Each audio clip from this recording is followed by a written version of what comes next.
Political സയൻസിലെ exam oriented live ക്ലാസിന്റെ രണ്ടാം പാർട്ടാണ്. അപ്പോൾ കഴിഞ്ഞ ലൈവ് ക്ലാസ്സിൽ ഒരുപാട് ആളുകൾ അറ്റൻഡ് ചെയ്തിട്ടുണ്ടായിരുന്നു. നിങ്ങളുടെ വിലയേറിയ അഭിപ്രായങ്ങളെല്ലാം നിർദ്ദേശിക്കുകയും ചെയ്തിട്ടുണ്ട്. ഏതായാലും കഴിഞ്ഞ ക്ലാസിന്റെ തുടർച്ചയാണ് ഇന്ന് നമ്മൾ ചർച്ച ചെയ്യാൻ പോകുന്നത്. വളരെ പ്രധാനപ്പെട്ട, അതുപോലെ തന്നെ പരീക്ഷയ്ക്ക് കഴിഞ്ഞ പ്രീവിയസ് ക്വസ്റ്റ്യൻ പേപ്പറുകളിലെല്ലാം വന്നിട്ടുള്ള ചോദ്യങ്ങളും അതോടൊപ്പം തന്നെ ഇനി വരാൻ സാധ്യതകളുള്ള പ്രധാനപ്പെട്ട ചോദ്യങ്ങൾ മാത്രമാണ് ഈ ലൈവ് ക്ലാസ്സിൽ നമ്മൾ ചർച്ച ചെയ്യുന്നത്. കഴിഞ്ഞ ക്ലാസ്സിൽ പറഞ്ഞതുപോലെ തന്നെ കയ്യിൽ നോട്ട്സ് കരുതണം, കൂടെ ഒരു പെന്നും, പ്രധാനപ്പെട്ടത് എഴുതി വെക്കണം, സംശയങ്ങളുണ്ടെങ്കിൽ ചോദിക്കണം. അതോടൊപ്പം തന്നെ ഈ പ്രധാനപ്പെട്ട കാര്യങ്ങൾ ക്ലാസ് കഴിഞ്ഞതിന് ശേഷം ഒരു പ്രാവശ്യമെങ്കിലും നോക്കാതെ നിങ്ങൾ പോകരുത് എന്നാണ് എൻ്റെ പ്രിയപ്പെട്ട വിദ്യാർത്ഥികളോട് പറയാനുള്ളത്. ഞാൻ എന്നെ പരിചയപ്പെടുത്തുന്നില്ല, കാരണം കഴിഞ്ഞ ക്ലാസ്സിൽ ഞാൻ പറഞ്ഞിട്ടുണ്ടായിരുന്നു. എന്നാലും ഒരു പുതുക്കം വന്ന ആളുകൾക്കൊക്കെ ഒരു ഓർമ്മപ്പെടുത്തൽ മാത്രമായിട്ട്, എൻ്റെ പേര് ഷുഐബ്, എൻ്റെ കൂടെ എൻ്റെ ടെക്നിക്കൽ സപ്പോർട്ടറായിട്ട് ഇന്നുള്ളത് പ്രിയപ്പെട്ട സൊഫ്വാൻ സാറാണ്. സാറയും ഈ എക്സാം ഓറിയന്റഡ് ലൈവ് ക്ലാസ്സിലേക്ക് സ്വാഗതം ചെയ്യുന്നു. അതോടൊപ്പം തന്നെ ഇന്ന് ഈ ഒരു ക്ലാസ് സായുജ്യം വീക്ഷിക്കാൻ വേണ്ടി എത്തിയിട്ടുള്ള എൻ്റെ എല്ലാ പ്രിയപ്പെട്ട വിദ്യാർത്ഥികളെയും നിങ്ങളോട് എനിക്ക് പറയാനുള്ളത്, നിങ്ങളെപ്പോലെ ഈ NOS പഠിക്കുന്ന വിദ്യാർത്ഥികളുണ്ടെങ്കിൽ അവരിലേക്കും നിങ്ങൾ ഈ ഒരു ക്ലാസിൻ്റെ ലിങ്കുകൾ അയച്ചു കൊടുക്കണം. അവർക്ക് ആവശ്യമായിട്ടുള്ള എന്തെങ്കിലും സഹായങ്ങൾ വേണമെങ്കിൽ നിങ്ങൾക്ക് ഞങ്ങളോട് തേടാവുന്നതാണ്. നാറ്റം എന്നും നിങ്ങളുടെ വിജയത്തിന് വേണ്ടി കൂടെയുണ്ടാകുന്ന ഒന്നുകൂടിയാണ് എന്ന് ഈ സമയത്ത് ഞാൻ സാന്ദർഭികമായിട്ട് ഓർമ്മപ്പെടുത്താൻ ആഗ്രഹിക്കുകയാണ്. അപ്പോൾ നിങ്ങൾ പെർഫെക്റ്റ് ആയിട്ട് പഠിച്ചു കഴിഞ്ഞാൽ നിങ്ങൾക്ക് നല്ല മാർക്കോട് കൂടി തന്നെ വിജയിക്കാൻ കഴിയും. കാരണം വളരെ സന്തോഷത്തോടു കൂടി, വളരെ ആനന്ദത്തോടു കൂടിയാണ് ഞാൻ നിങ്ങൾക്ക് മുമ്പിൽ ഈ സമയത്ത് നിൽക്കുന്നത്. കാരണം ഈ ഒരു ക്ലാസ് കേട്ട് കഴിഞ്ഞാൽ നിങ്ങൾക്കെല്ലാവർക്കും നല്ല മാർക്കോട് കൂടി വിജയിക്കാൻ കഴിയും എന്ന ഒരു വിശ്വാസം എന്നിലുണ്ട് എന്നതാണ് ഈ ഒരു സന്തോഷത്തിൻ്റെയും ആനന്ദത്തിൻ്റെയും എല്ലാം കാരണം. കഴിഞ്ഞ ലൈവ് ക്ലാസ്സിൽ, അഥവാ കഴിഞ്ഞ ഒക്ടോബർ ബാച്ചിനുണ്ടായിരുന്ന എക്സാം ഓറിയന്റഡ് ലൈവ് ക്ലാസ്സിൽ ഒരുപാട് വിദ്യാർത്ഥികൾ പങ്കെടുത്തു. അവരുടെ വിലപ്പെട്ട അഭിപ്രായങ്ങൾ എന്നിലേക്ക് എനിക്ക് കൂടുതൽ സന്തോഷകരമായിട്ട് എത്തിയത്, അത് എക്സാം കഴിഞ്ഞതിന് ശേഷം അവർ പറയുന്ന ചില വാക്കുകളുണ്ട്, അല്ലെങ്കിൽ അവർ എഴുതിയ ചില ടെക്സ്റ്റ് മെസ്സേജുകളുണ്ട്. സാർ അന്ന് പറഞ്ഞ ആ പോയിന്റ്, ഈ പോയിന്റ്, അതെല്ലാം വീണ്ടും ഞാൻ ആവർത്തിക്കുന്നു. ആ പോയിന്റും ഈ പോയിന്റും ഈ എക്സാം ഓറിയന്റഡ് ലൈവ് ക്ലാസ്സിലും എത്തും. നിങ്ങളും വീക്ഷിക്കുക, പഠിക്കുക, ഉന്നത മാർക്കോട് കൂടി വിജയിക്കുക. എല്ലാവർക്കും അതിന് സാധിക്കട്ടെ എന്ന് പ്രാർത്ഥിക്കുകയും ചെയ്യുന്നു. അപ്പോൾ ഇന്ന് പൊളിറ്റിക്കൽ സയൻസിലെ ചർച്ച ചെയ്യാൻ പോകുന്നത് 7ാമത്തെ അധ്യായമാണ്. ഏതാണ് 7ാമത്തെ അധ്യായം? Directive principles of state policy and fundamental duties. രാഷ്ട്രനയത്തിലെ നിർദ്ദേശക തത്വങ്ങളും അതുപോലെ തന്നെ ഫണ്ടമെന്റൽ ഡ്യൂട്ടീസ്, മൗലിക ഉത്തരവാദിത്വങ്ങൾ എന്ന് പറയുന്ന ഒരു പ്രധാനപ്പെട്ട അധ്യായം കൂടിയാണ് നമ്മൾ ചർച്ച ചെയ്യാൻ പോകുന്നത്. അപ്പോൾ എല്ലാ വിദ്യാർത്ഥികളും നിങ്ങളെ എനർജറ്റിക് ആക്കാൻ വേണ്ടിയിട്ടെല്ലാം വെള്ളമൊക്കെ കരുതാവുന്നതാണ്. കാരണം ഇടയ്ക്കിടെ വെള്ളം എന്ത് ചെയ്താൽ, കുടിച്ചു കഴിഞ്ഞാൽ ഒന്നുകൂടി എനർജി കൂടി വരും. അപ്പോൾ ഇനി ആർക്കെങ്കിലും എന്താണ് മുഷിപ്പ് എന്നുണ്ടെങ്കിൽ ഒന്ന് എണീക്കാം, ഒന്ന് ഇരിക്കാം. ഇതൊക്കെ ഞാൻ പറഞ്ഞു തരേണ്ട ആവശ്യമില്ല, സാന്ദർഭികമായി ഉണർത്തി എന്ന് മാത്രം. അപ്പോൾ 7ാമത്തെ അധ്യായം എന്ന് പറയുന്നത് രാഷ്ട്ര നയത്തിലെ നിർദ്ദേശക തത്വങ്ങളും മൗലിക ഉത്തരവാദിത്വങ്ങൾ എന്ന് പറയുന്ന ചാപ്റ്ററാണ്. ഇവിടെ ഒരുപാട് പ്രധാനപ്പെട്ട ചോദ്യങ്ങളൊക്കെ നമ്മൾ ഒരുപാട് ചോദ്യങ്ങളൊക്കെ നമ്മൾ പറയുന്നുണ്ട്. മാത്രവുമല്ല ഇവിടെ ശ്രദ്ധിക്കാനുള്ളത്, പൂർവ്വകാലത്തിൽ നിന്നും വ്യതിരിക്തമായിട്ടാണ് പല ചോദ്യപേപ്പറുകളും വന്നുകൊണ്ടിരിക്കുന്നത്. കാരണം മുമ്പുണ്ടായിരുന്ന എക്സാം പാറ്റേൺ തന്നെ മാറിയിട്ടുണ്ട്, ക്വസ്റ്റ്യൻ്റെ ഒരു പാറ്റേൺ തന്നെ മാറിയിട്ടുണ്ട്. അത് നിങ്ങൾ ശ്രദ്ധിക്കണം. കാരണം പൂർവ്വസ്ഥിതിയിൽ നിന്നും വളരെ എളുപ്പത്തിൽ ഇപ്പോഴുള്ള ചോദ്യപേപ്പറിൽ നിന്നും വിജയിക്കാൻ കഴിയും. കാരണം one word question, objective type question, fill in the blank question, match the following type questions, ഇത്തരത്തിലുള്ള ഒരുപാട് ക്വസ്റ്റ്യൻസുകൾ ഉണ്ട്. അതും 40 മാർക്കിന് മുകളിൽ വരെ എത്തുന്നുണ്ട്. അതൊക്കെ നിങ്ങൾക്ക് എന്താണ് വളരെ പെട്ടെന്ന് എഴുതിക്കൊണ്ട് നല്ല മാർക്കോട് കൂടി പാസ്സാകാൻ കഴിയും. അത്തരത്തിലുള്ള ചോദ്യങ്ങളൊക്കെ നമ്മളെ ഈ ലൈവ് ക്ലാസ്സിൽ ചർച്ച ചെയ്യുന്നുണ്ട്. നിങ്ങളുടെ വിലപ്പെട്ട അഭിപ്രായങ്ങളൊക്കെ കമന്റ് ബോക്സിൽ അറിയിക്കാം. സംശയങ്ങളുണ്ടെങ്കിൽ അതും കമന്റ് ബോക്സിൽ അറിയിക്കാം എന്ന് ഓർമ്മപ്പെടുത്തുന്നു. ഏതായാലും രാഷ്ട്രനയത്തിലെ നിർദ്ദേശക തത്വങ്ങളും മൗലിക ഉത്തരവാദിത്തങ്ങളും എന്ന് പറയുന്ന അധ്യായമാണ് നമ്മൾ ഇന്ന് ചർച്ച ചെയ്യാൻ പോകുന്നത്. ആദ്യമായി ഇവിടെ ഒരു ഒബ്ജക്റ്റീവ് ടൈപ്പ് ക്വസ്റ്റ്യൻ ആണ് ചർച്ച ചെയ്യുന്നത്. The fundamental duties were inserted in article 51A of our constitution which year? ഏത് വർഷത്തിലാണ് എന്നാണ് ചോദിക്കുന്നത്. Option A 1976, option B 1975, option C 1971, option D 1950. ഏത് വർഷത്തിലാണ് എന്നാണ് ചോദിക്കുന്നത്. ഉത്തരം ഓപ്ഷൻ എ 1976. ഇനി രണ്ടാമത്തെ ഒരു ഒബ്ജക്റ്റീവ് ടൈപ്പുള്ള ഒരു ക്വസ്റ്റ്യൻ ആണ്. The directive principles of state policy are classified into how many groups? എത്ര ഗ്രൂപ്പുകളായിട്ടാണ് അതിനെ ക്ലാസിഫൈഡ് ചെയ്തിട്ടുള്ളത് എന്നാണ് ചോദിക്കുന്നത്. എന്തിനെ? ഫണ്ടമെന്റൽ മൗലിക ഉത്തരവാദിത്തങ്ങളെ, ഡയറക്റ്റീവ് പ്രിൻസിപ്പിൾസിന്. Option A 4 groups, option B 3 groups, option C 5 groups, option D 6 groups. ശരിയായ ഉത്തരം എന്ന് പറയുന്നത് 4 ഗ്രൂപ്പുകളിലായിട്ടാണ്. Option A 4 groups. ഓക്കെ, ഇത്തരത്തിലുള്ള ഒരുപാട് ചോദ്യങ്ങൾ എല്ലാ ചാപ്റ്ററിൽ നിന്നും ചോദിക്കും. അതൊക്കെ പ്രത്യേകം ശ്രദ്ധിച്ചു വെക്കണം. കാരണം വളരെ എളുപ്പത്തിൽ മാർക്ക് സ്കോർ ചെയ്യാൻ കഴിയുന്ന ഒന്നുകൂടിയാണ് ഈ ഒബ്ജക്റ്റീവ് ടൈപ്പ് ക്വസ്റ്റ്യൻസുകൾ. അപ്പം നിങ്ങൾ അതിനെ കൃത്യമായിട്ട് ശ്രദ്ധിച്ച് തന്നെ പഠിക്കാൻ വേണ്ടിയിട്ട് ശ്രമിക്കണം. ഇനി ഒന്നാമതായി ചോദിക്കുന്ന ഒരു ചോദ്യമുണ്ട്. What is the directive principles of state policy? എന്താണ് നിർദ്ദേശക തത്വങ്ങൾ? ശ്രദ്ധിക്കണം. What is directive principles of state policy? നിർദ്ദേശക തത്വങ്ങൾ എന്ന് പറഞ്ഞാൽ എന്താണ്? ഇന്ത്യൻ ഭരണഘടനയിലെ 4-ാം ഭാഗം രാഷ്ട്ര തലത്തിലെ നിർദ്ദേശക തത്വങ്ങളെ പറ്റിയാണ് പ്രതിപാദിക്കുന്നത്. വളരെ കൃത്യമായിട്ട് അവിടെ ചർച്ച ചെയ്യുന്നുണ്ട്. എന്നിട്ട് പറയുന്നു, ഈ നിർദ്ദേശക തത്വങ്ങൾ അത് 36-ാം വകുപ്പ് മുതൽ 51-ാം വകുപ്പ് വരെയാണുള്ളത്. ഇതിൻ്റെ ഏറ്റവും പ്രധാന ലക്ഷ്യം എന്ന് പറയുന്നത് ഇന്ത്യ എന്ന് പറയുന്ന രാജ്യത്തെ ഒരു ക്ഷേമ രാഷ്ട്രമാക്കി മാറ്റുക എന്നതാണ്.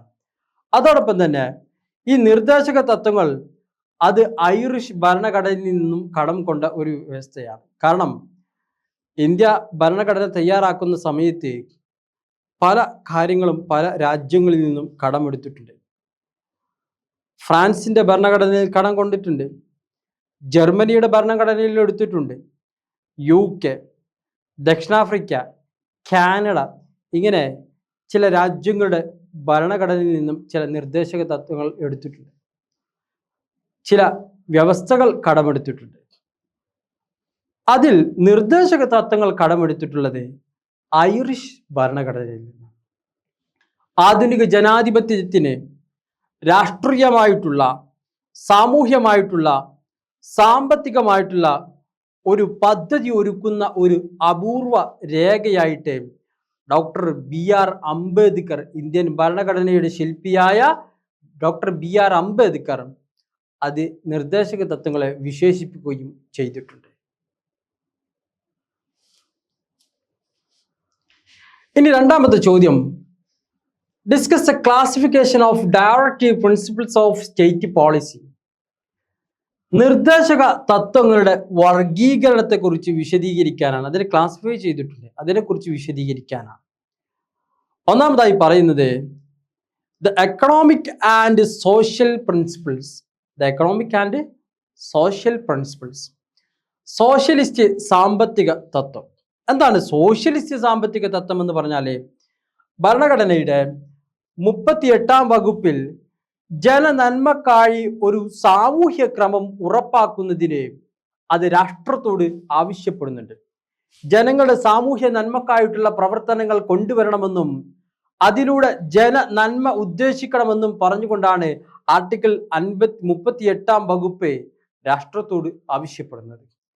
രണ്ടാമതായി പറയുന്നത് 39-ാം വകുപ്പ് ജനാധിപത്യ സോഷ്യലിസത്തിന്റെ അടിസ്ഥാന തത്വങ്ങളെ വിശദീകരിക്കുന്നുണ്ട്. ജനാധിപത്യ സോഷ്യലിസത്തിന്റെ അടിസ്ഥാന തത്വങ്ങളെയാണ് അത് വിശദീകരിക്കുന്നത്. അതിൽ പറയുന്നു, പുരുഷന്മാർക്കും സ്ത്രീകൾക്കും ഉപജീവന മാർഗങ്ങൾ. രണ്ടാമതായി പറയുന്നത് വിഭവങ്ങളുടെ ന്യായമായ വിതരണം. മൂന്നാമതായി പറയുന്നത് തുല്യ ജോലിക്ക് തുല്യ വേതനം. നാലാമത്തേത് നീതിപൂർവമായിട്ടുള്ള ഒരു സാമൂഹ്യ ക്രമമാണ്. അഞ്ചാമത്തേത് ചൂഷണത്തിൽ നിന്നുള്ള മോചനം. ആറാമത്തെ പോയിന്റ് അസമത്വങ്ങൾ എന്ത് ചെയ്യണം, അത് പാടെ ഒഴിവാക്കണം. ദ ലാസ്റ്റ് പോയിന്റ് നീതിപൂർവവും മനുഷ്യോചിതവുമായ തൊഴിൽ സാഹചര്യങ്ങൾ എന്ത് ചെയ്യണം, അത് ഉറപ്പുവരുത്തിയേ മതിയാകൂ, ഉറപ്പുവരുത്തുകയും ചെയ്യണമെന്നാണ്. ഇനി രണ്ടാമതായി പറയുന്നത് ഗാന്ധിയൻ തത്വങ്ങളാണ്. നമ്മൾ ആദ്യം സാമ്പത്തിക തത്വങ്ങളെ കുറിച്ച് പറഞ്ഞു. ഇനി എന്തൊക്കെയാണ് ഗാന്ധിയൻ തത്വങ്ങൾ? ഈ നിർദ്ദേശക തത്വങ്ങളിൽ അതിൽ ചില കാര്യങ്ങൾ ഗാന്ധിയൻ ആദർശവുമായി ചേർന്നുണ്ടാവുകയാണ്. നമുക്കറിയാം, മഹാത്മാഗാന്ധിയെ കുറിച്ചൊന്നും ഞാൻ കൂടുതൽ പറഞ്ഞു തരേണ്ട ആവശ്യമില്ല. ഇന്ത്യയുടെ രാഷ്ട്രപിതാവ് എന്ന് വിശേഷിപ്പിക്കുന്ന വ്യക്തി, രാജ്യത്തിന്റെ നന്മ ആഗ്രഹിച്ചുകൊണ്ട് പ്രവർത്തിച്ചിരുന്ന ഒരു വ്യക്തി കൂടിയായിരുന്നു മഹാത്മാഗാന്ധി. എന്തൊക്കെയാണ് ഗാന്ധിയൻ തത്വങ്ങൾ? സഹകരണ അടിസ്ഥാനത്തിലോ വ്യക്തിഗത അടിസ്ഥാനത്തിലോ കുടിൽ വ്യവസായങ്ങൾ വളർത്തുന്നതിനായിട്ട് ഭരണഘടനയിലെ 43-ാം വകുപ്പ് രാഷ്ട്രത്തോട് നിർദ്ദേശിക്കുന്നുണ്ട്.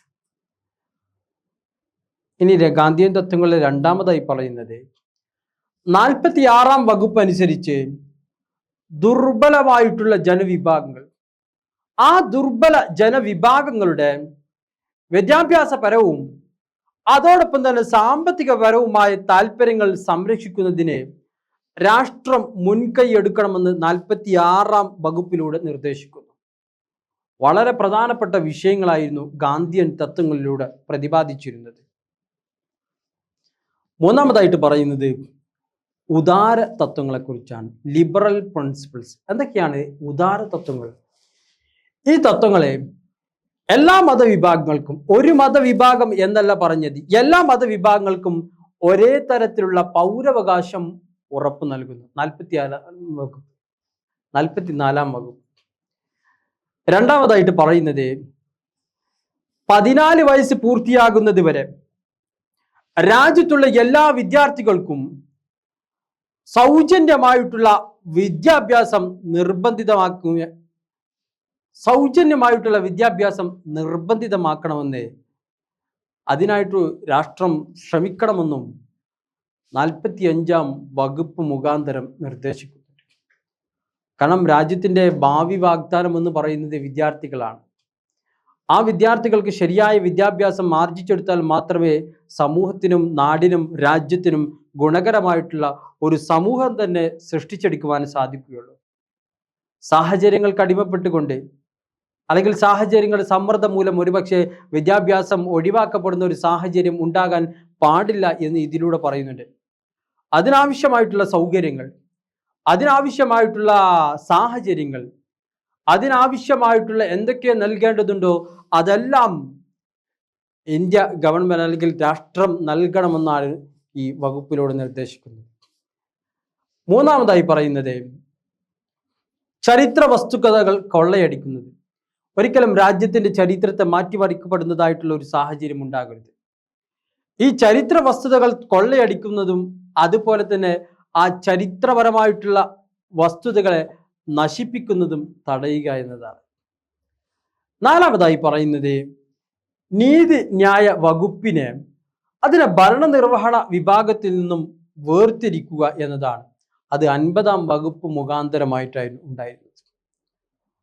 അപ്പോൾ സാമ്പത്തിക തത്വങ്ങളായാലും ഗാന്ധിയൻ തത്വങ്ങളായാലും അതുപോലെ തന്നെ ഉദാര തത്വം, ഇത് മൂന്നും വളരെ പ്രധാനപ്പെട്ട പോയിന്റുകളാണ്.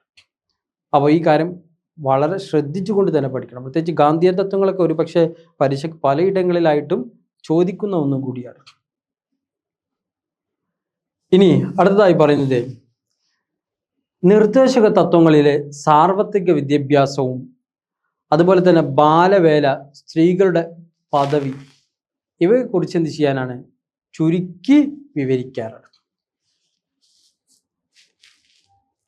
സാർവത്രിക വിദ്യാഭ്യാസം, അതോടൊപ്പം തന്നെ വിദ്യാഭ്യാസ പുരോഗതി, സാമൂഹ്യ പുരോഗതി നേടുന്നതിനുള്ള അതിശക്തമായ ഒരു മാധ്യമമാണ് വിദ്യാഭ്യാസം. ഏതൊരാൾക്കും സമൂഹത്തിൽ ഉയർന്നു നിൽക്കാൻ കഴിയുന്ന ഒരു കാര്യം വിദ്യാഭ്യാസം മാർജിക്കുന്നതിലൂടെ അയാൾക്ക് നേടിയെടുക്കുവാൻ കഴിയും. 1948 ഇന്ത്യ ഗവൺമെന്റ് ഡോക്ടർ എസ് രാധാകൃഷ്ണന്റെ നേതൃത്വത്തിൽ ഒരു വിദ്യാഭ്യാസ കമ്മീഷനെ നിയമിച്ചു.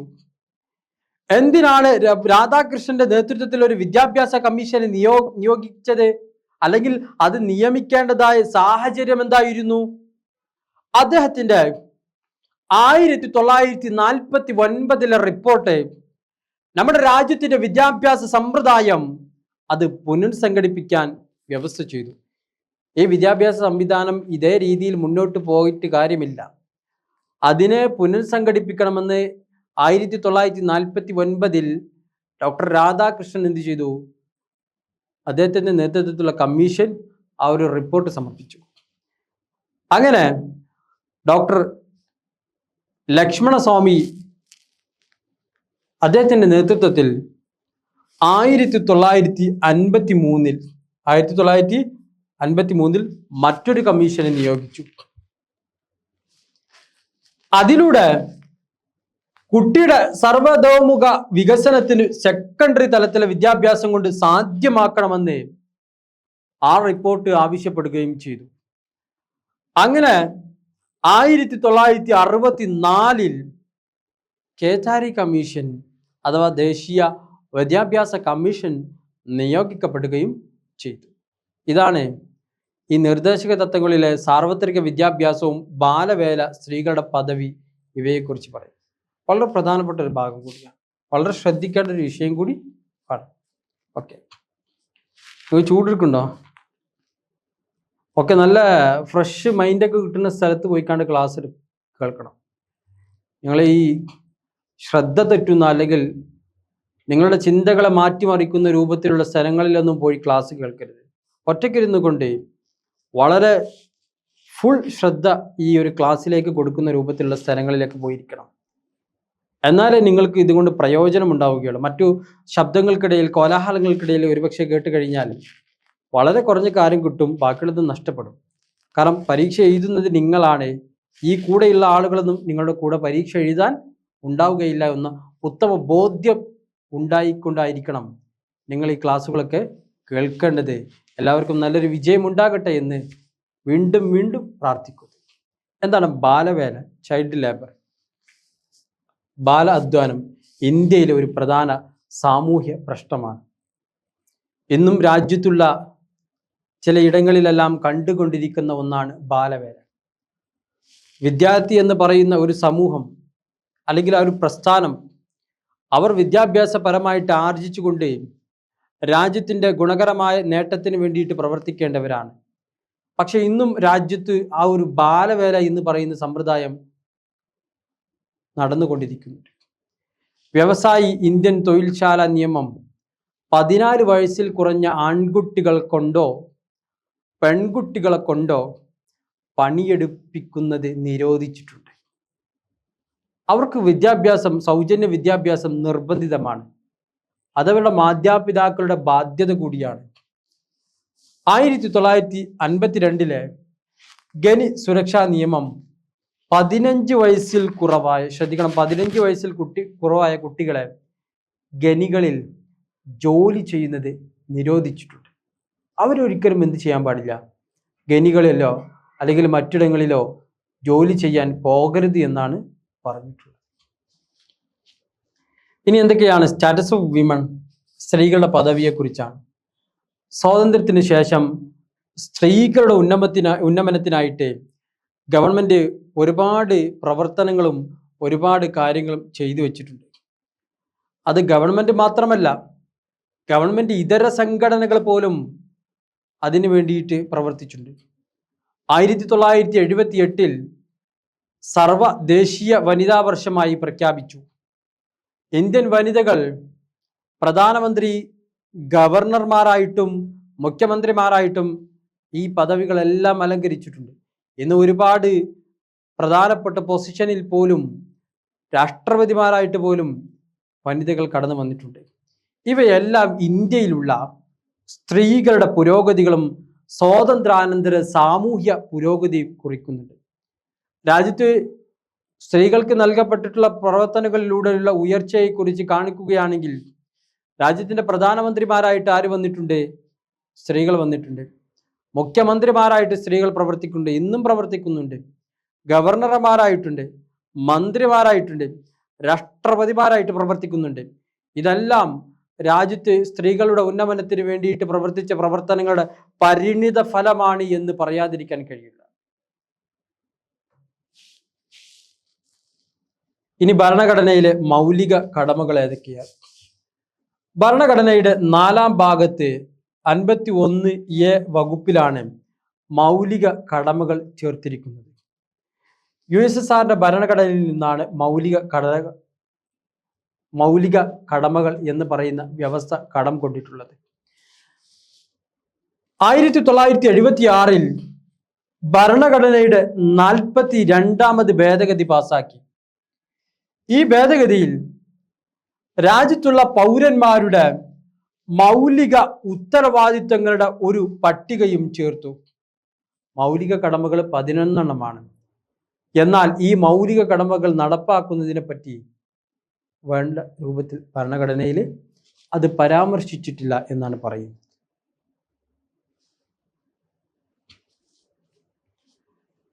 ഇവിടെ പറയുന്നു, ഒന്നാമത് ഭരണഘടനയെ അനുസരിക്കുകയും അതിൻ്റെ ആദർശങ്ങളെയും അതിൻ്റെ സ്ഥാപനങ്ങളെയും ദേശീയ പതാകയെയും ദേശീയ ഗാനത്തെയും ആദരിക്കണം. കാരണം അതൊക്കെ ആദരിക്കേണ്ടതാണ്. അതിനെ ഒരിക്കലും നിന്ദിക്കേണ്ട അല്ലെങ്കിൽ അവഹേളിക്കേണ്ട ഒരു സാഹചര്യമോ അല്ലെങ്കിൽ അതിലേക്ക് മുതിരുകയോ ചെയ്യാൻ പാടുള്ളതല്ല.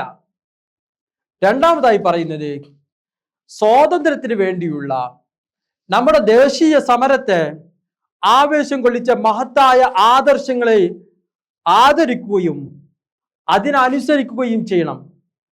അല്ലാതെ അതിനെ അവഹേളിക്കുകയോ അതിനെതിരെ കൊഞ്ഞനം കുത്തുന്ന പോലെ സാഹചര്യങ്ങൾ ഒരിക്കലും ഉണ്ടാകാൻ പാടുള്ളതല്ല.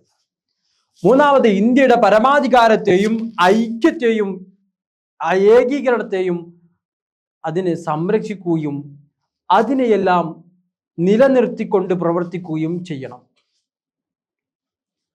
നാലാമതായി പറയുന്നത്, രാഷ്ട്രത്തെ പ്രതിരോധിക്കുക, രാഷ്ട്രത്തെ അക്രമങ്ങളിൽ നിന്നും പ്രതിരോധിക്കുക, രാഷ്ട്രത്തിനെതിരെ വരുന്ന പ്രവർത്തനങ്ങളെ പ്രതിരോധിക്കുക, രാഷ്ട്രം ആവശ്യപ്പെടുന്ന സമയത്ത് രാഷ്ട്ര സേവനം നിർവഹിക്കാൻ വേണ്ടി തയ്യാറാവുകയും ചെയ്യുക. ഇതാണ് ഈ ചാപ്റ്ററിലെ പ്രധാനപ്പെട്ട വിഷയങ്ങൾ. വളരെ പ്രധാനപ്പെട്ട ഒരു ചാപ്റ്ററാണ്. പ്രത്യേകിച്ച് കഴിഞ്ഞ ചോദ്യപേപ്പറുകളെല്ലാം പല ചോദ്യങ്ങളും കണ്ടിട്ടുണ്ട്. വളരെ ശ്രദ്ധിച്ചുകൊണ്ടായിരിക്കണം നിങ്ങൾ അതിനെ സമീപിക്കേണ്ടത്.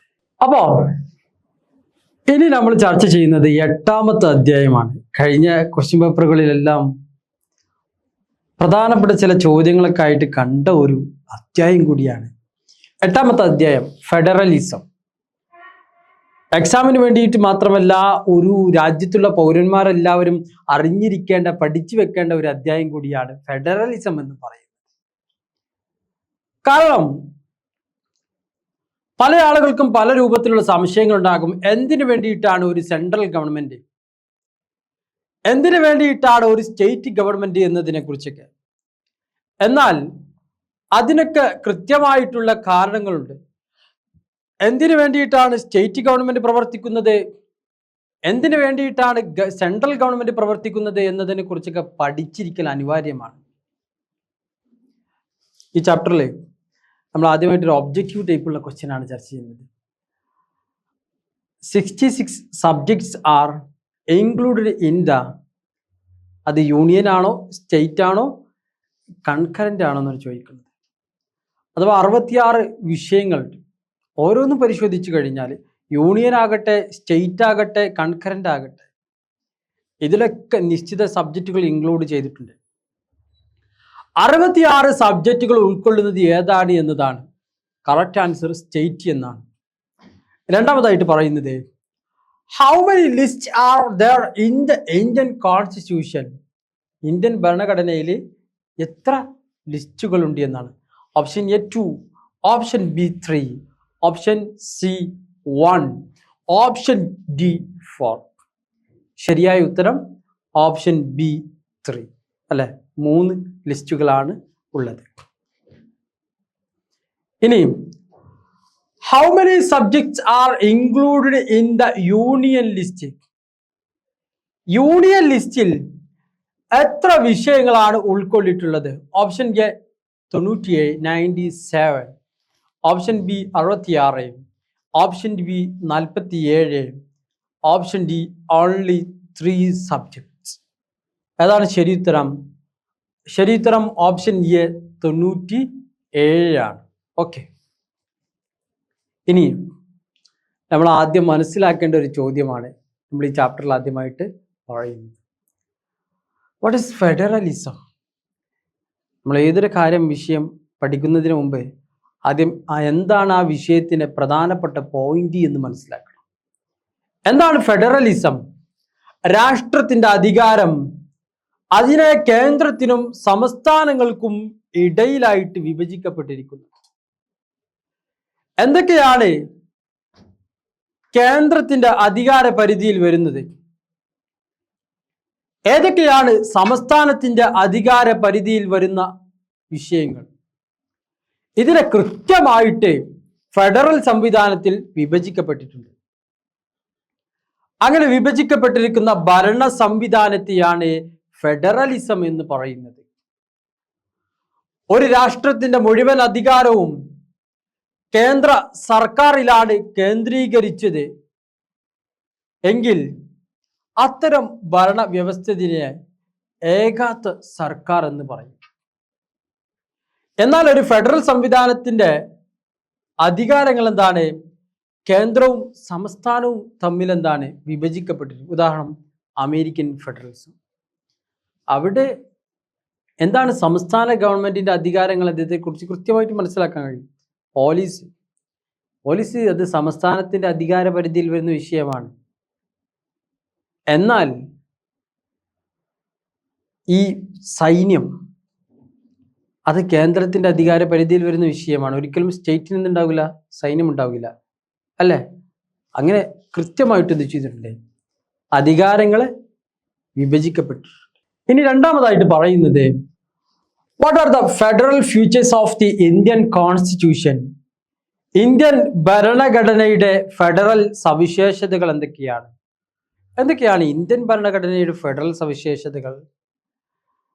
ഒന്നാമതായി പറയുന്നത് ഇന്ത്യൻ ഭരണഘടന എന്ന് പറയുന്നത് അത് ഒരു ലിഖിത ഭരണഘടനയാണ്. വളരെ പ്രാധാന്യമുള്ള ഒരു ഭരണഘടനയാണ് ഇന്ത്യ രാജ്യത്തിന്റെ ഭരണഘടന. മറ്റു രാജ്യങ്ങളിലെ ഭരണഘടന പരിശോധിക്കുമ്പോൾ തികച്ചും ജനാധിപത്യ സംവിധാനത്തോട് നീതി പുലർത്തിക്കൊണ്ടിരിക്കുന്ന ഒരു ഭരണ സംവിധാനം കൂടിയാണ് ഇന്ത്യൻ ഭരണഘടനയിലൂടെ പ്രവർത്തിച്ചു കൊണ്ടിരിക്കുന്നത്. ഒരു ഫെഡറേഷന്റെ ഏറ്റവും പ്രധാനപ്പെട്ട സവിശേഷത അതിൻ്റെ ഭരണഘടന എഴുതപ്പെട്ടതായിരിക്കണമെന്നാണ്. എവിടെന്നെങ്കിലും കോപ്പി അടിച്ചത് പറ്റൂല. അതിനാൽ കേന്ദ്ര സർക്കാരിനും സംസ്ഥാനത്തിനും ആവശ്യമുള്ളപ്പോൾ അത് പരാമർശിക്കാൻ കഴിയും. ഇന്ത്യൻ ഭരണഘടന അതൊരു ലിഖിതമായിട്ടുള്ള രേഖയാണ്. ലോകത്തിലെ ഏറ്റവും വിപുലമായ ഭരണഘടനയാണ് ഇന്ത്യ രാജ്യത്തിന്റെ ഭരണഘടന. അതുകൊണ്ട് തന്നെ ഇന്ത്യൻ ഭരണഘടനയുടെ ആധിപത്യം സ്ഥാപിക്കാനുള്ള കാരണം യൂണിയനും സംസ്ഥാനങ്ങളും അവരുടെ ഭരണമേഖലകളിൽ അവരുടെ ഭരണമേഖല അവരുടെ ഭരണമേഖലകളിൽ അവരുടെ ഭരണമേഖലകളിൽ സ്വതന്ത്രരായിരിക്കാൻ ഭരണഘടന അധികാരം നൽകിയിട്ടുണ്ട്. ഇനി ഇന്ത്യൻ ഭരണഘടനയുടെ രണ്ടാമത്തെ സവിശേഷത അത് കർക്കശമായ ഭരണഘടനയാണ്. ഒരു ഫെഡറൽ സംവിധാനത്തിൽ ഭരണഘടന ഭേദഗതി ചെയ്യുന്നതിനുള്ള നടപടിക്രമം സാധാരണമായി കർക്കശമാണ്. പെട്ടെന്നൊന്നും എന്ത് ചെയ്യാൻ പറ്റില്ല. ഏതെങ്കിലും വിഷയത്തിലെ ഒരു നടപടി അല്ലെങ്കിൽ ഒരു ഭേദഗതി എന്ന് പറയുന്ന പ്രക്രിയ പോസിബിൾ അല്ല. ചില ഭേദഗതികൾക്ക് പ്രത്യേക ഭൂരിപക്ഷം ആവശ്യമാണ്. അത് കൃത്യമായിട്ട് മനസ്സിലാക്കാൻ കഴിയും നമുക്ക്. ഇന്ത്യൻ ഭരണഘടന അത് കൃത്യമായിട്ട് അനുശാസിക്കുന്നുണ്ട്, അതിൻ്റെ മെത്തേഡുകൾ എങ്ങനെയാണ് എന്നതിനെ കുറിച്ച്. അത്തരം ഒരു ഭേദഗതി പാർലമെന്റിലെ ഓരോ സഭയിലും മൊത്തം അംഗങ്ങളുടെ ഭൂരിപക്ഷവും അവിടെ ഹാജരായ ആളുകളുടെ വോട്ട് ചെയ്യുന്നവരിൽ 2/3 ഭൂരിപക്ഷവും പാസാക്കിയെടുക്കേണ്ടതുണ്ട്. അതുകൊണ്ട് കർക്കശമായ ഭരണഘടനയാണ് ഇന്ത്യൻ ഭരണഘടന. മൂന്നാമതായി പറയുന്നത് ഡിവിഷൻസ് ഓഫ് പവർ, അധികാര വിഭജനത്തെ കുറിച്ചാണ്. എന്താണ് അധികാര വിഭജനം? സംയുക്ത ഭരണകൂടത്തിൽ കേന്ദ്രവും സംസ്ഥാന ഗവൺമെന്റുകൾക്കിടയിലെ അധികാര വിഭജനം വ്യക്തമാക്കേണ്ടതുണ്ട്. എന്തൊക്കെയാണ് ഇത് തമ്മിലുള്ള അധികാരം എന്നതിനെ കുറിച്ച് വ്യക്തമാക്കേണ്ടത്? സാധാരണഗതിയിൽ ദേശീയ പ്രാധാന്യമുള്ള പ്രതിരോധം, റെയിൽവേ, പോസ്റ്റൽ ഡിപ്പാർട്ട്മെന്റുകൾ തുടങ്ങിയവയാണ് എന്ത് കേന്ദ്ര ഗവൺമെന്റിനും പൊതുജനാരോഗ്യം, പോലീസ് തുടങ്ങിയവ പ്രാദേശിക ഗവൺമെന്റിനും ശേഷിച്ച അധികാരങ്ങളെ ഈ 2 കേന്ദ്രങ്ങൾക്കിടയിലുമായിട്ട് എന്ത് ചെയ്യുന്നുണ്ട്? പ്രവർത്തിക്കുന്നുണ്ട്. കേന്ദ്ര ഭരണകൂടത്തിന്റെ അധികാര പരിധിയിൽ 97 വിഷയങ്ങളുണ്ട്. എന്നാൽ സംസ്ഥാന ഗവൺമെന്റിന്റെ 66 വിഷയങ്ങൾ, 47 വിഷയങ്ങൾ എന്താണ്? അത് കൺകറന്റ് ലിസ്റ്റിൽപ്പെട്ട വിഷയങ്ങളാണ്, പൊതുവായ വിഷയങ്ങളാണ്. എന്താണ് സ്വതന്ത്രമായ ഫെഡറൽ നീതിന്യായം എന്ന് പറഞ്ഞാൽ? സ്വതന്ത്രമായ നീതി വ്യവസ്ഥയാണ് സംയുക്ത ഭരണകൂടത്തിന്റെ മറ്റൊരു പ്രത്യേകത. ഇവിടെ കേന്ദ്രവും അതോടൊപ്പം തന്നെ സംസ്ഥാനങ്ങളും കോടതിയുടെ തീരുമാനങ്ങൾക്കനുസൃതമായിട്ട് എന്ത് ചെയ്യണം? പ്രവർത്തിച്ചിരിക്കണം. ഇനി നാലാമതായിട്ട് പറയുന്നത് explain the central state relations, കേന്ദ്രവും സംസ്ഥാനവും തമ്മിലുള്ള ആ ഒരു ബന്ധത്തെക്കുറിച്ച് വിശദീകരിക്കാൻ. എന്താണ് കേന്ദ്രവും സംസ്ഥാനവും തമ്മിലുള്ള ബന്ധം? ഇന്ത്യയിലെ 28 സംസ്ഥാനങ്ങളും 6 കേന്ദ്ര ഭരണപ്രദേശങ്ങളും ദേശീയ തലത്തിൽ ഭരണപ്രദേശവും ഉണ്ട്. ഡൽഹി ആയിട്ടാണ് അത് പ്രവർത്തിച്ചു കൊണ്ടിരിക്കുന്നത്. ഇന്ത്യയിലെ കേന്ദ്ര സംസ്ഥാന ബന്ധങ്ങൾ വളരെയേറെ പ്രാധാന്യമർഹിക്കുന്നുണ്ട്. ദേശീയ ഐക്യം, അഖണ്ഡത, സ്വാതന്ത്ര്യം, രാജ്യത്തിന്റെ പരമാധികാരം എന്നിവയെ പ്രോത്സാഹിപ്പിക്കുന്നതിനും സംരക്ഷിക്കുന്നതിനും വേണ്ടിയാണ് ഇത്തരത്തിലുള്ള ഒരു വിഭജന രീതി അനുവർത്തിച്ചിട്ടുള്ളത്. കേന്ദ്ര സംസ്ഥാന ബന്ധങ്ങൾ താഴെ പറയുന്ന രീതിയിലാണ്, 3 തരത്തിലാണ്. ഒന്ന്, കേന്ദ്രവും സംസ്ഥാനവും തമ്മിൽ നിയമ നിർമ്മാണ ബന്ധങ്ങൾ ഉണ്ടാകും. രണ്ടാമതായി പറയുന്നത് കേന്ദ്രവും സംസ്ഥാനവും തമ്മിൽ ഭരണപരമായിട്ടുള്ള വിഷയങ്ങളിൽ ബന്ധങ്ങൾ ഉണ്ടാകും. ഒന്നാമത്തേത് പ്രധാനപ്പെട്ട ഒരു വിഷയമാണ്. കേന്ദ്രവും സംസ്ഥാനവും തമ്മിൽ സാമ്പത്തികപരമായിട്ടുള്ള ബന്ധങ്ങൾ ഉണ്ടാകും. ഒരു സംസ്ഥാനത്തിന് മതിയായ ആവശ്യത്തിനുള്ള പണം തികയാതെ വരുമ്പോൾ ഒരുപക്ഷെ കടമെടുക്കുന്ന സാഹചര്യം ഉണ്ടാകും. അല്ലെങ്കിൽ ഓരോ വർഷവും ഓരോ സംസ്ഥാനങ്ങൾക്കും ആ സംസ്ഥാനത്തിന്റെ പുരോഗതികൾക്ക് ആവശ്യമായിട്ടുള്ള പ്രവർത്തനങ്ങൾക്കായിട്ടുള്ള പണം ആര് നൽകാറുണ്ട്? അത് കേന്ദ്ര ഗവൺമെന്റ് നൽകുകയും ചെയ്യാറുണ്ട്. ഇനി എന്തൊക്കെയാണ് നിയമനിർമ്മാണ ബന്ധങ്ങൾ?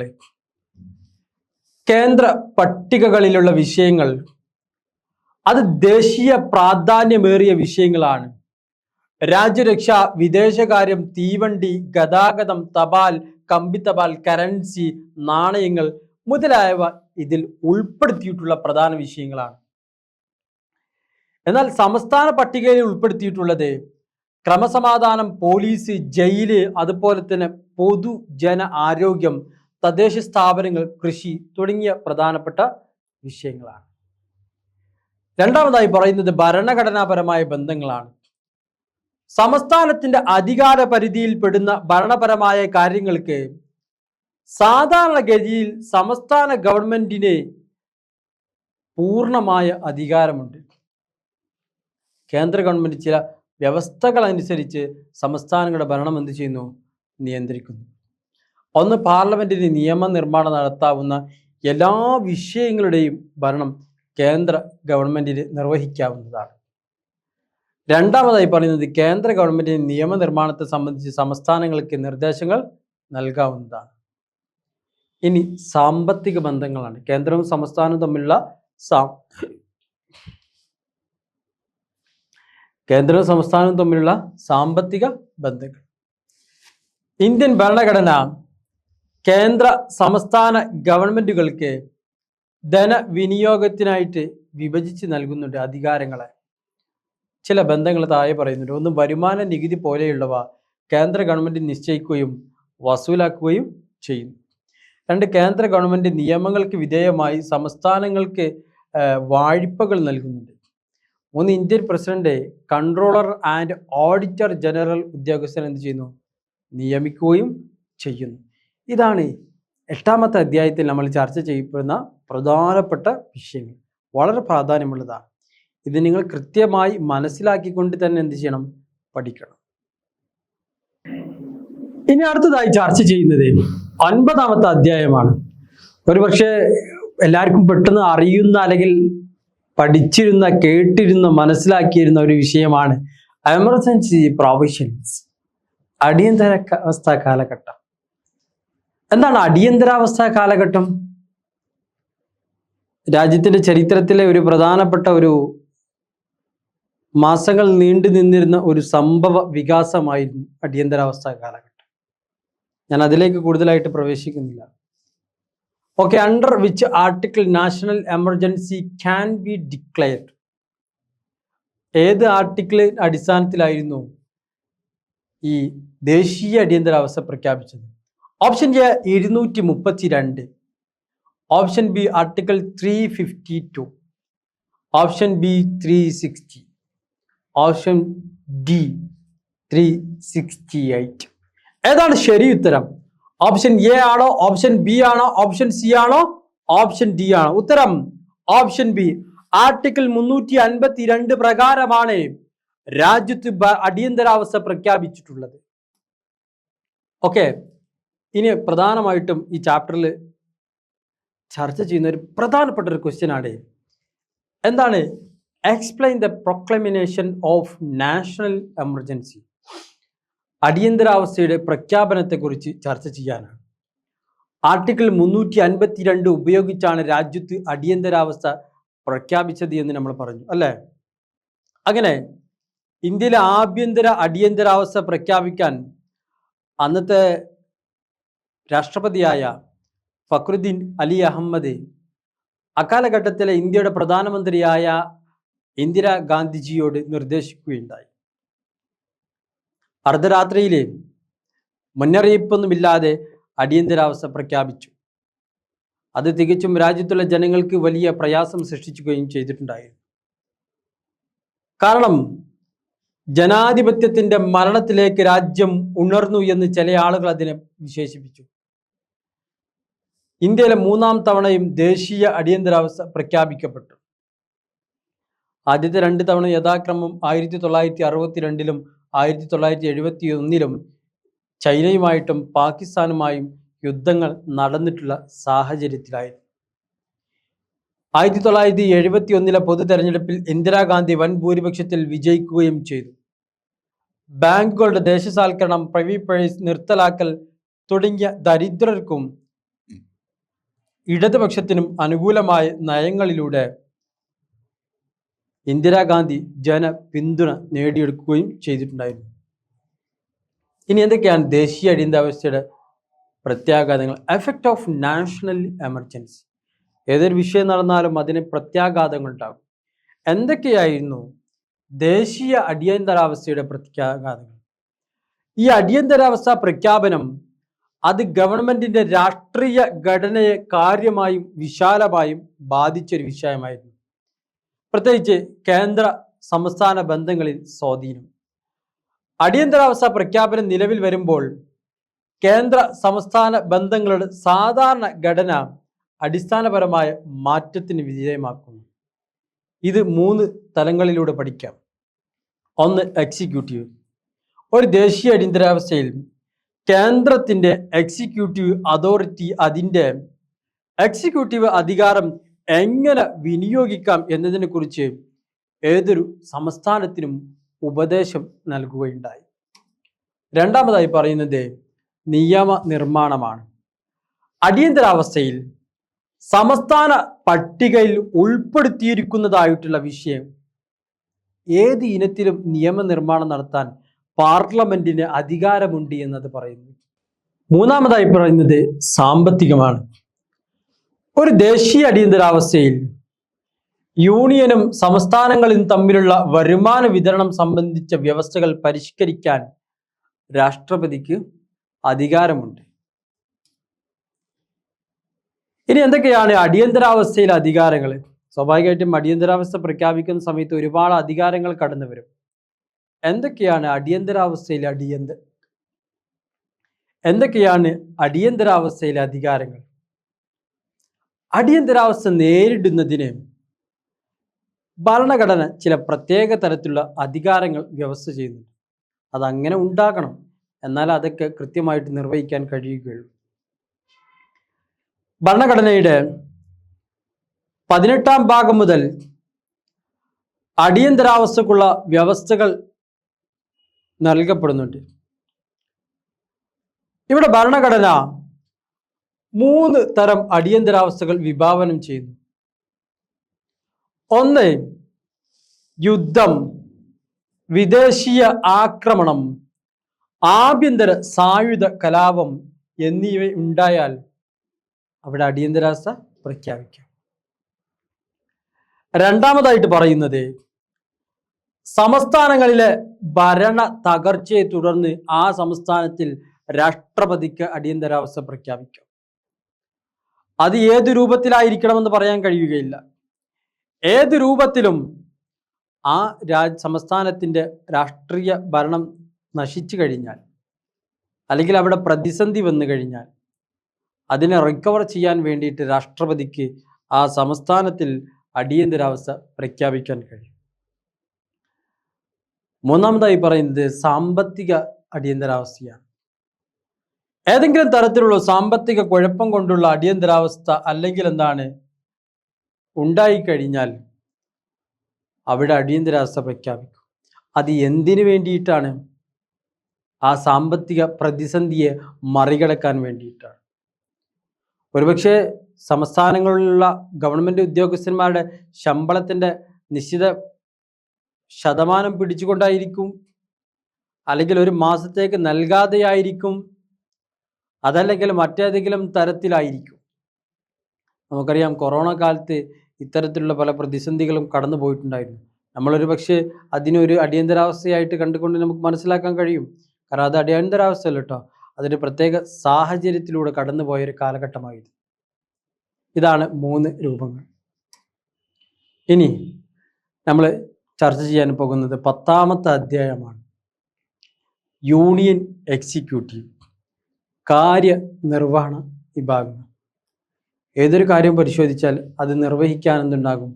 ചില വിഭാഗങ്ങളുണ്ടാകും. ഈ കാര്യങ്ങൾ നിർവഹിക്കാൻ കൃത്യമായിട്ട് ഓരോ കാര്യവും പരിശോധിച്ചു കഴിഞ്ഞാൽ അതിനെല്ലാം കൃത്യമായിട്ടുള്ള വകുപ്പുകളായിട്ട് തന്നെ വിഭാഗങ്ങൾ പ്രവർത്തിക്കുന്നുണ്ടാകും. ഏതൊക്കെയാണ്? കേന്ദ്ര കാര്യനിർവഹണ വിഭാഗം. The qualifying age for the office of President of India is 35 വയസ്സ്, 21 വയസ്സ്, 25 വയസ്സ്, 30 വയസ്സ്. ഏതാണ് ശരി ഉത്തരം? ഉത്തരം 35 വയസ്സാണ് ഒരു ഇന്ത്യൻ പ്രസിഡന്റ് ആകാനുള്ള യോഗ്യത. ഇനി ഇന്ത്യയുടെ ഒരു പ്രസിഡന്റായി തെരഞ്ഞെടുക്കപ്പെടുന്നതിനുള്ള യോഗ്യതകൾ എന്തൊക്കെ? What are the qualifications for the post of the president of India? ഒരാൾ ഇന്ത്യയുടെ രാഷ്ട്രപതിയാകാൻ ആഗ്രഹിച്ചു, പ്രസിഡന്റ് ആകാൻ ആഗ്രഹിച്ചു. അയാൾക്ക് ഏതെല്ലാം തരത്തിലുള്ള യോഗ്യതകൾ ഉണ്ടായിരിക്കണം? എന്താണ് അയാളുടെ യോഗ്യത എന്നതിനെ കുറിച്ചാണ് പറയുന്നത്. രാജ്യത്തിന്റെ പ്രഥമ പൗരനാണ് രാഷ്ട്രപതി. ഒന്നാമത്തെ പൗരനാണ് ആര്? രാഷ്ട്രപതി. കേന്ദ്ര ഗവൺമെന്റിന്റെ പൂർണ്ണമായ ഭരണ നിർവഹണത്തിനുള്ള അധികാരം ഔപചാരികമായി പ്രസിഡന്റിൽ നിക്ഷിപ്തമാണ്. ഇന്ത്യ ഒരു പാർലമെന്ററി സമ്പ്രദായം ആയതുകൊണ്ടാണ് പ്രസിഡന്റിന് വേണ്ട രൂപത്തിലുള്ള ആ ഒരു അധികാരം ലഭിക്കാതെ പോയത്.